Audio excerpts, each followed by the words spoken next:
மனிதராய் வாழுங்கள், மனிதராய் வாழுங்கள்.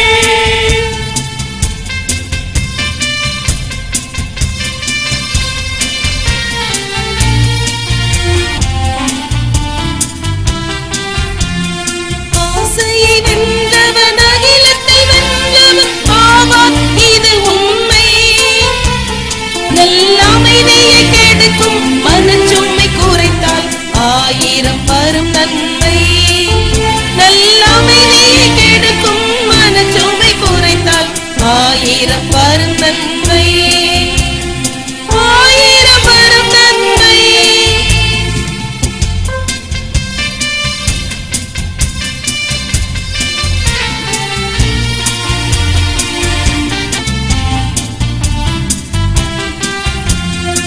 நாம் தழும் வீரர் பொய்யுரை செய்வது அழிவுக்கு வழிகோலும்.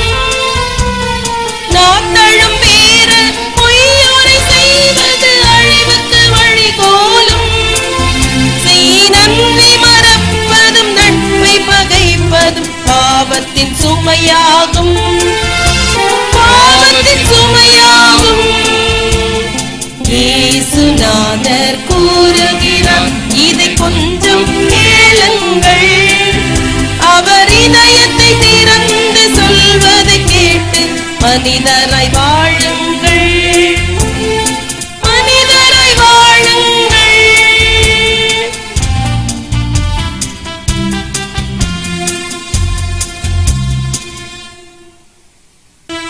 தந்தை மகன் தூயாவின் பேராலே திருப்பலியில் தகுதியோடு பங்கேற்கலாம் பாவங்களுக்காக மனம் வருந்துவோம். ஆண்டவரே இரக்கமாயிரும், கிறிஸ்துவே இரக்கமாயிரும், ஆண்டவரே இரக்கமாயிரும்.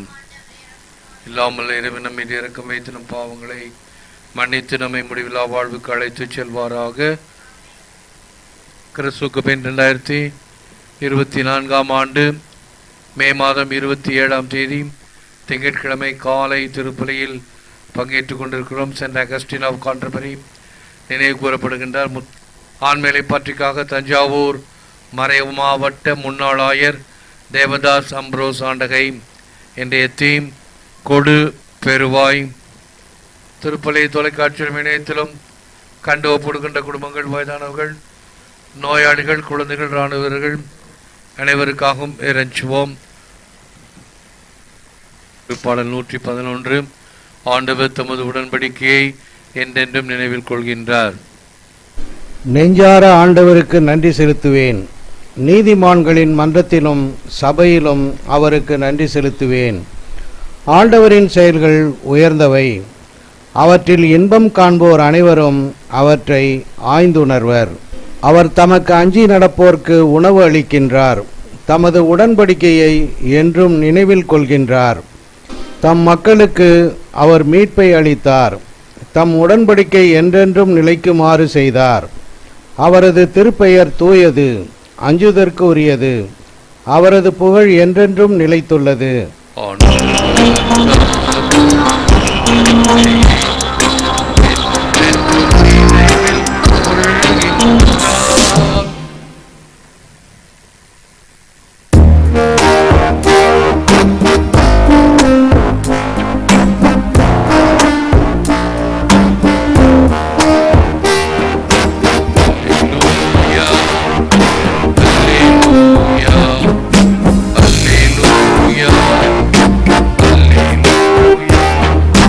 ஆண்டவர் உங்களோடு இருப்பாராக. புனித மார்க் எழுதிய நற்செய்தியிலிருந்து வாசகம். அதிகாரம் 10 திருவசனங்கள் 17 27 வரை. அக்காலத்தில் இயேசு புறப்பட்டு சென்று கொண்டிருந்த போது வழியில் ஒருவர் அவரிடம் ஓடி வந்து முழந்தால் படியிட்டு, நல்ல போதகரே, நிலை வாழ்வை உரிமையாக்கிக் கொள்ள நான் என்ன செய்ய வேண்டும் என்று அவரை கேட்டார். அதற்கு இயேசு அவரிடம், நான் நல்லவன் என ஏன் சொல்கிறீர்? கடவுள் ஒருவரை தவிர நல்லவர் எவருமில்லையே. உமக்கு கட்டளைகள் தெரியும் அல்லவா? கொலை செய்யாதே, விபச்சாரம் செய்யாதே, களவு செய்யாதே, பொய் சான்று சொல்லாதே, வஞ்சித்து பறிக்காதே, உன் தாய் தந்தையை மதித்து நட என்றார். அவர் இயேசுவிடம், போதகரே, இவை அனைத்தையும் நான் இளமையிலிருந்தே கடைபிடித்து வந்துள்ளேன் என்று கூறினார். அப்போது இயேசு அன்பொழுக அவரை கூர்ந்து நோக்கி, உமக்கு இன்னும் ஒன்று குறைபடுகிறது. நீர் போய் உமக்கு உள்ளவற்றை விற்று ஏழைகளுக்கு கொடும். அப்போது விண்ணகத்தில் நீர் செல்வராயிருப்பீர். பின்பு வந்து என்னை பின்பற்றும் என்று அவரிடம் கூறினார். இயேசு சொன்னதை கேட்டதும் அவர் முகம் வாடி வருத்தத்தோடு சென்று விட்டார். ஏனெனில் அவருக்கு ஏராளமான சொத்து இருந்தது. இயேசு சுற்றிலும் திரும்பி பார்த்து தம் சீடரிடம், செல்வர் இறையாட்சிக்கு உட்படுவது மிகவும் கடினம் என்றார். சீடர்கள் அவர் சொன்னதை கேட்டு திகைப்புக்கு உள்ளானார்கள். மீண்டும் இயேசு அவர்களை பார்த்து, பிள்ளைகளே, செல்வர்கள் இறையாட்சிக்கு உட்படுவது மிகவும் கடினம். அவர்கள் இறையாட்சிக்கு உட்படுவதை விட ஊசியின் காதில் ஒட்டகம் நுழைவது எளிது என்றார்.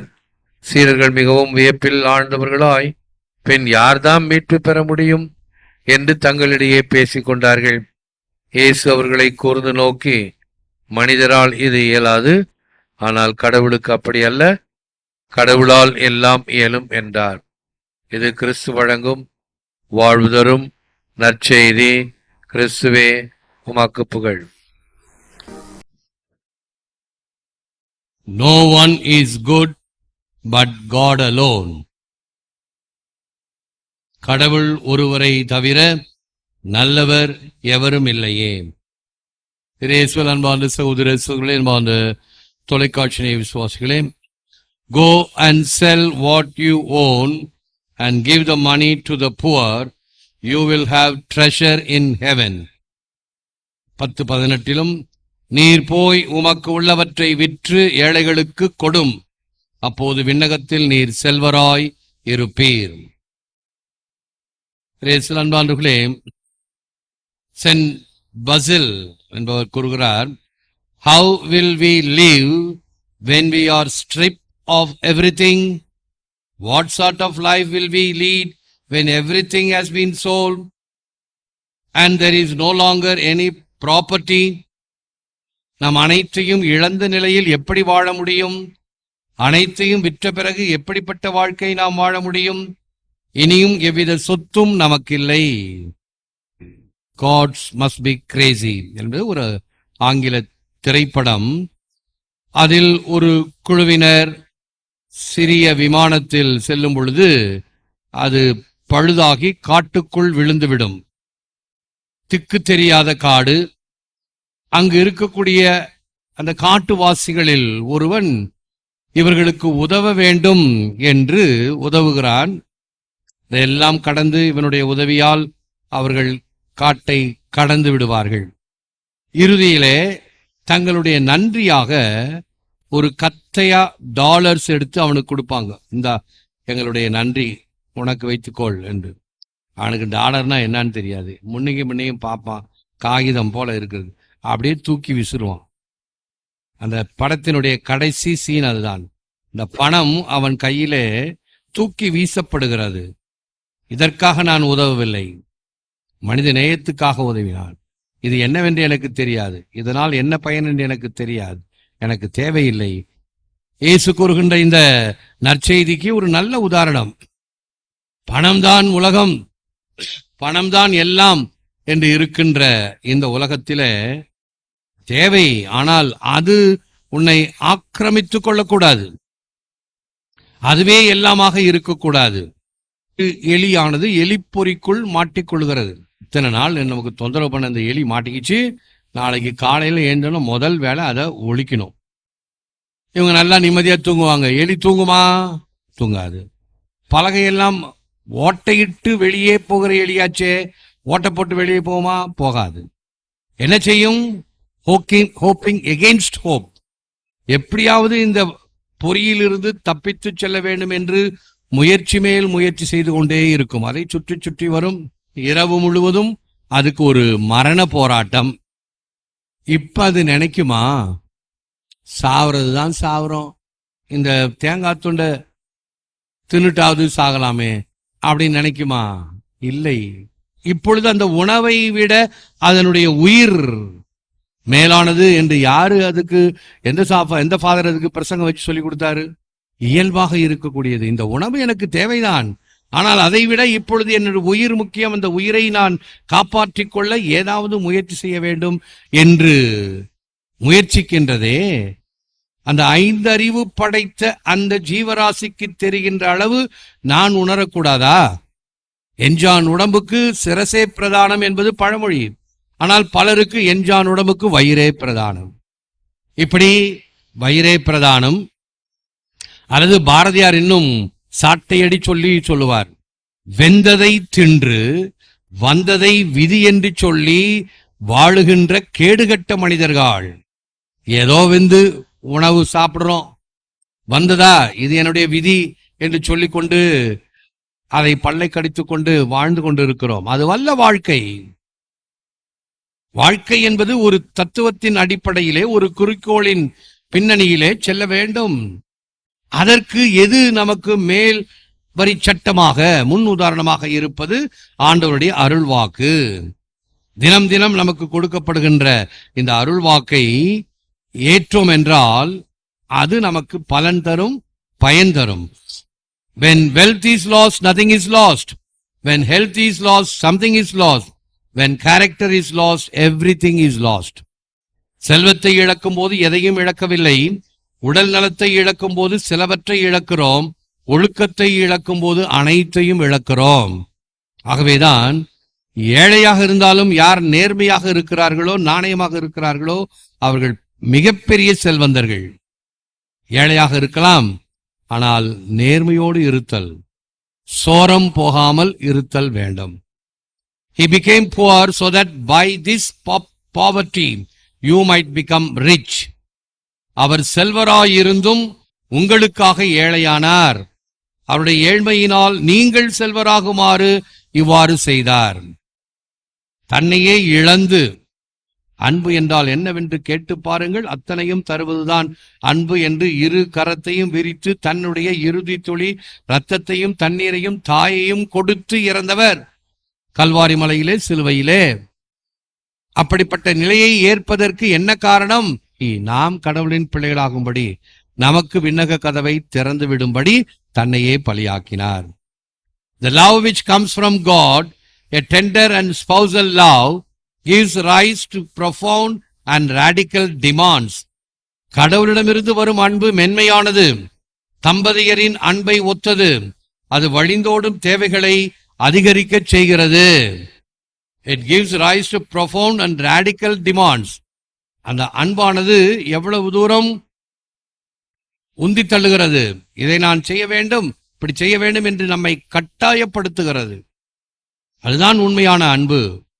எனவே இன்றைய தினத்தில அந்த பணக்காரன் எல்லாவற்றையும் கடைபிடிக்கிறான். ஆண்டவரே, சிறுவத்திலிருந்து இந்த கட்டளைகளை எல்லாம் கடைபிடிக்கிறேன், இன்னும் வாழ்வை சுதந்திரித்துக் கொள்ள, நிலை வாழ்வை பெற நான் என்ன செய்ய வேண்டும்? அனைத்தையும் விட்டுவிட்டு என் பின்னால் வா. அவனால் முடியவில்லை. செல்வத்தின் பற்று அவனை ஈர்த்து கொண்டிருந்தது. அதை விட்டு வெளியே வர முடியவில்லை, வர முடியாது. அதற்கு வேண்டியது திண்மையான உள்ளம். உலகப்பற்று நம்மை கீழே ஈர்க்கும், மேலே எழும்பிச் செல்வதற்கு தடையாக இருக்கும். அப்படி எழும்பிச் செல்வதற்கு என்ன வேண்டும்? இன்னும் அதிகமான உந்துதல் சக்தி வேண்டும். நம்முடைய ஆன்மாவும் இறைவன் பக்கம் எழ வேண்டும் என்றால் இதயங்களை மேலே எழுப்புங்கள் என்று சொல்லுகிறோமே, எப்பொழுது எழுப்ப முடியும்? இந்த தடைகள், இந்த பல வகையான பற்றுகள், ஈர்ப்புகள், இவைகளிலிருந்து விடுபட்டு மேலே வர வேண்டும். அதைத்தான் ஒவ்வொரு நாளும் திருப்பலியிலே இதயத்தை மேலே எழுப்புங்கள் என்று சொல்லும் பொழுது, இந்த உலகப் பற்றுக்கள், உலகத்தினுடைய பல வகையான ஈர்ப்புகள், நம்மை கட்டி போட்டிருக்கின்ற தலைகள், இவைகளிலிருந்து மேலே வர வேண்டும். செபிப்போம், முழந்தாள் இருப்போம்.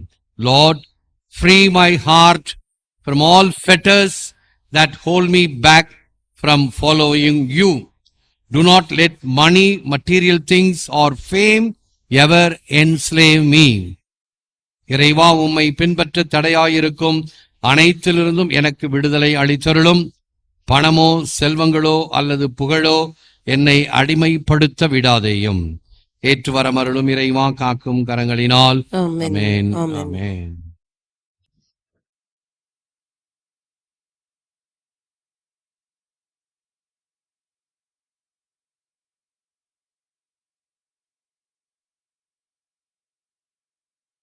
Let us pray.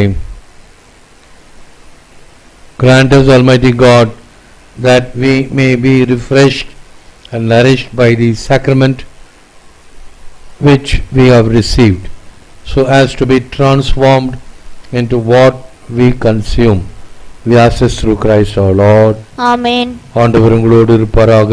உம் ஆன்மாவோடும் இருப்பாராக. இல்லாமல் இறைவன் தந்தை மகன் தூய ஆவியார் உங்களை ஆசீர்வதிப்பாராக. ஆமென். சென்று வாழுங்கள், திருப்பலி நிறைவேறிற்று. இறைவா மக்கு நன்றி. இன்று தஞ்சாவூர் ஆயர் தேவதாஸ் அம்ப்ரோஸ் அவருடைய நேற்று இறந்தார். இன்று நாளைய தினம் அவருக்கு தஞ்சாவூரில் அடக்கம் நடைபெறுகிறது. அவரை பற்றி ஒரு சில வார்த்தைகள். நான் பசிலிக்கா ஆவதற்கு முன்னால் இறுதியாண்டவர் கோவிலில் நூற்றாண்டு விழா கொண்டாடும் பொழுது ஒவ்வொரு மாதத்தின் முதல் வெள்ளிக்கிழமையும் ஒரு ஆயரை வரவழைத்து அந்த மாலை திருப்பலியை சிறப்பிப்பேன். அப்படி ஒரு வெள்ளிக்கிழமை மாலை அவர் வந்தார், பார்த்தார். உடனே அவருடைய குருக்களுக்கு போய் கட்டளையிட்டார், உங்கள்கிட்ட என்ன வேளாங்கண்ணி ஃபாதருங்கக்கிட்ட வேளாங்கண்ணியில் பணம் இல்லையா, காசு இல்லையா? இறுதியாண்டவர் கோயிலுக்கு பார்த்தேன், அந்த ஃபாதர் வைக்கிற பூசையை டிவியில் பார்க்குறாங்க. அப்போ மாதா டிவி இன்னும் வரல. போகிற இடத்துலலாம் மக்கள் என்ன கேட்குறாங்க, அங்கே ஒரு கோயிலில் ஒரு ஃபாதர் பூசை வைக்கிறது தான் நாங்கள் எங்கள் வீட்டில் பார்க்குறோம், உங்களாலலாம் இதெல்லாம் முடியாதா? என்ன செய்வீங்களோ ஏது செய்வீங்களோ, அவர் என்ன செய்கிறாரோ அதே போல் வேளாங்கண்ணியிலிருந்து பூசை போகணும், செய்யுங்க என்று சொல்லிட்டார். இதுக்கு முன்னாடி ஒரு வருந்தத்தக்க அனுபவம் எனக்கு. அங்கே இருக்கிற பங்குசாமியார்களுக்கெல்லாம் பெரிய கெத்துங்க. அவங்க எங்கேயும் போக வேணாம், காசு அங்கே வருது கொட்டுது, ஆகவே செலவுக்கு கவலையே கிடையாது. மக்களை வாங்கன்னு ஒன்றும் அழைக்க வேண்டிய தேவையில்லை. அந்த மப்புல ஏதோ பூசை கொடுக்குறோம் அப்படின்னு கொடுப்பாங்க. அப்போ நான் போயிருந்தப்போ பங்குசாமியார்கிட்ட போய் பேசுங்கன்னாரு. பங்குசாமியாரை போய் கேட்டேன், அன்பொழி டிவியை பற்றி உங்களுக்கு தெரியுமா அப்படின்னு. அவர் ஒரு பால்கோவை எடுத்து வச்சுக்கிட்டு நுனி நாக்களை கடிச்சிக்கிட்டு, அன்பொழி டிவியா, தெரியாது அப்படின்ட்டார். தெரிஞ்சு என்ன தெரியாட்டி என்ன, எகத்தாளம். ஓகே சரி, தெரியலன்னா என்ன பண்ண முடியும், விட்டுருவோம். விட்டோம், வந்தாச்சு. இப்போ ஆயர் சொல்லிட்டார் இல்லையா, படத்திரண்டு ஒரு 4-5 சாமியாருங்க வந்தாங்க இறுதியாண்டவர் கோயிலுக்கு, என்ன செய்கிறேன்னு பார்க்குறதுக்கு. ஆக என்ன நினச்சிட்டாங்க, சும்மா அப்படி பீடத்தை வச்சு மேலே அப்பத்தை வச்சு கேமரா வச்சு ஒளிபரப்ப வேண்டியது தான் நினச்சாங்க. எவ்வளோ காரியம் செய்யணும்னு தெரியல. அங்கே போய் பாருங்க, ஒன்றும் புரியல. என்ன செய்யணும்னு கேட்டாங்க. டெக்னீஷியனை கூட்டிகிட்டு வந்தாங்க. டெக்னீஷியன் பார்த்தாங்க, எல்லாம் செஞ்சாங்க. ஏறக்குறைய ஒரு 6 மாதம் தயார் செய்து பிப்ரவரி மாதம் லூர்து மாதா திருநாள் அன்னைக்கு வேளாங்கண்ணியிலிருந்து அந்த திருப்பலி போனது. அங்கே விட்ட காசு இருந்தது. ஜெயா டிவிக்கு எவ்வளோ தூரமா வருஷம் கட்டுறாங்க, 1 கோடி ரூபாய். நம்ம எல்லாம் கட்ட முடியுமா? ஆகவே இன்றைக்கும் போகிறது 1 கோடி ரூபாய் இன்றைக்கும் கொடுக்குறாங்க. ஜெயா டிவியில், ஜெயா ப்ளஸ் டிவியில் வேளாங்கண்ணி பூசை போகிறது. அப்போ மாதா டிவி ஆரம்பித்த பிறகு மாதா டிவியோட சேர்ந்துருங்கன்னு என்னையும் கூப்பிட்டாங்க. நான் சொன்னேன், தனி ஆவர்த்தனம் நாங்கள் நடத்திக்கிட்டு இருக்கிறோம், நீங்கள் பாட்டு நடத்துங்க. ஏன்னா நானும் அன்றிலிருந்து அன்பொழி டிவியை நடத்திக்கிட்டு இருக்கிறேன். வேளாங்கண்ணி திருப்பலியும் இன்றைக்கும் சென்று கொண்டிருக்கிறது தேவதாஸ் அம்ப்ரோஸ் ஆண்டகை அவர்களால். அவை ஒரு ஆயருடைய கணிப்பு மக்களுக்கு செய்ய வேண்டும் என்பதை கராராக சொல்லி அன்றைக்கு அந்த வேளாங்கண்ணி பசலிக்காவுடைய திருப்பலியை மக்கள் பார்க்கிறார்கள். அன்பொழி டிவியை ஒருத்தர் பார்க்குறாங்க, மாதா டிவியும் பார்க்குறாங்க. இன்னும் பல தொலைக்காட்சிகள் இப்போ வந்துட்டன, யூடியூப்பில் போடுறாங்க. இதெல்லாம் இந்த காலத்தில், அப்பொழுது ஒன்றும் இல்லையே, மிக சிரமம். அந்த சிரமத்திலும் முதல் முறையாக இதை வழிகாட்டி ஒரு முன்னோடியாக இருந்தது அன்பொழி டிவி. அதற்கு தேவதாஸ் ஆண்டகை அவர்கள் மிகுந்த ஒரு ஆதரவு கொடுத்ததினால் இன்னொரு டிவியும் அங்கே தஞ்சாவூரிலிருந்து வேளாங்கண்ணி மாதா திருத்தலத்திலிருந்து சென்று கொண்டிருக்கிறது. நன்றியை நிற்போம். യേശുവിൻ മധുരமான തിരുഹൃദയമേ, என்னுள் சிநேகமாயிரும், மரியாயின் மாஸ்டர் திருஹൃദയമേ, என்னுள் ரட்சியமாயிரும், புனித சூசேப்பரே, எங்களுக்காக வேண்டிக் கொள்ளும், எங்கள் பெயர் கொண்ட சகல புனிதர்களே, எங்களுக்காக வேண்டிக் கொள்ளுங்கள், இயேசு மரி சூசை, எங்களை ரட்சி